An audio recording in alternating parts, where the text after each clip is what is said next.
Saúdo e parabenizo o companheiro Gerhaider pelo trabalho na liderança do OIT. Saúdo toda a bancada dos trabalhadores e delegados, convidados e autoridades presentes nesta 108ª Conferência Internacional do Trabalho, no contexto do centenário da OIT.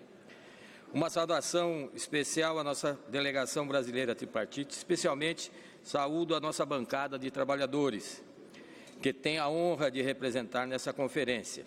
Saúde as centrais sindicais, Força Sindical, CUT, UGT, CTB, Nova Central, CSB. Nesse momento tão difícil para os trabalhadores e trabalhadoras, para a sociedade e para a democracia e a organização sindical em nosso país. Reconhecemos a importância da OIT nesses 100 anos de caminhada. A OIT enfrentou a grande crise da depressão econômica em 29 e sobreviveu aos episódios da Segunda Guerra Mundial e todas outras crises cíclicas do sistema capitalista, resistindo e formulando propostas e normas para preservar e garantir direitos e uma relação capital e trabalho mais equilibrada e harmônica. Senhor Presidente, senhoras e senhores companheiros e companheiras, a 108ª Conferência Internacional do Trabalho, que coincide com o centenário da OIT, acontece num momento de grandes incertezas e ameaça para os trabalhadores e a sociedade quanto ao seu futuro no mundo do trabalho.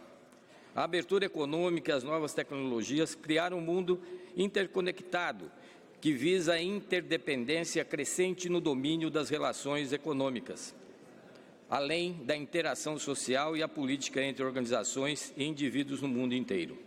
Nesse contexto, a organização sindical, os direitos sociais e a conquista dos trabalhadores estão sob ataques sistemáticos em quase todos os países, sob o pretexto de superar a crise e oxigenar o modelo neoliberal que enfrenta sua pior crise profunda e estrutural, que não consegue dar resposta às demandas e desafios da sociedade no mundo atual.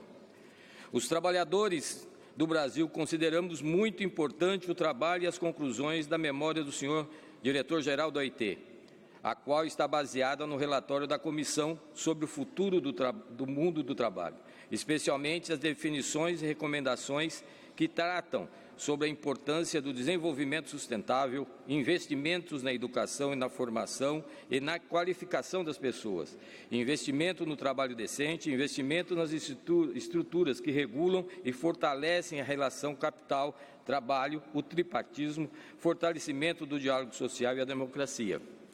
No Brasil, após um longo período de ditadura militar, de 64 a 85, extremamente difícil para os trabalhadores e a sociedade, podemos afirmar que tivemos em nosso país um período de 94 a 2014 de importantes avanços e conquistas e significativas para a sociedade e os trabalhadores. Por exemplo, o processo de industrialização, estabilidade econômica, investimentos em diversos programas sociais. No governo Lula houve um período, segundo o Diese, de quase pleno emprego e mais de 90% das negociações coletivas com aumento real de salários. Mais de 40 milhões de pessoas saíram da linha de extrema pobreza, valorização do salário mínimo como forma de aquecer nossa economia, distribuição de renda, fortalecimento do diálogo social e da nossa democracia. Lamentavelmente, o Brasil, nesse momento, caminha na contramão das recomendações da memória do diretor-geral e das conclusões da Comissão Futuro do Trabalho e das normas internacionais da OIT. A reforma trabalhista aprovada sem o debate necessário dos trabalhadores tirou direitos e conquistas, precarizou o trabalho, aumentou o desemprego. Hoje temos mais de 13 milhões de desempregados, aumento da informalidade e a pobreza no nosso país. A medida provisória 873 é mais uma tentativa do governo brasileiro e de alguns setores empresariais de acabar e enfraquecer a organização sindical, a negociação coletiva, numa clara política aberta de perseguição ideológica contra a organização sindical, em uma atitude desesperada de tentar enfraquecer e eventualmente acabar com a organização sindical. A proposta de reforma da Previdência Social que tramita no Congresso, uma vez mais, busca penalizar a maioria dos trabalhadores, mais pobres e em benefício do setor financeiro internacional e grandes conglomerados empresariais que ainda insistem em ganhar dinheiro rápido e fácil, sem importar-lhes as graves consequências de suas políticas para a população e o desastre político, econômico e social do nosso país. Hoje, praticamente não existe o diálogo social e tripartismo no Brasil. O governo vem desenvolvendo toda uma política de desmonte da participação dos trabalhadores e das entidades representativas da sociedade nos conselhos importantes de debate e fiscalizações de política pública no Brasil. Por exemplo, foi extinto o Conselho Nacional do Trabalho, o Ministério do Trabalho, o Conselho contra o Trabalho Escravo, como exemplo. As centrais sindicais brasileiras estão unidas na resistência e na luta, junto com os movimentos sociais, para impedir retirada de direitos e retrocesso em nosso país. Realizamos com sucesso a greve geral dia 14/6,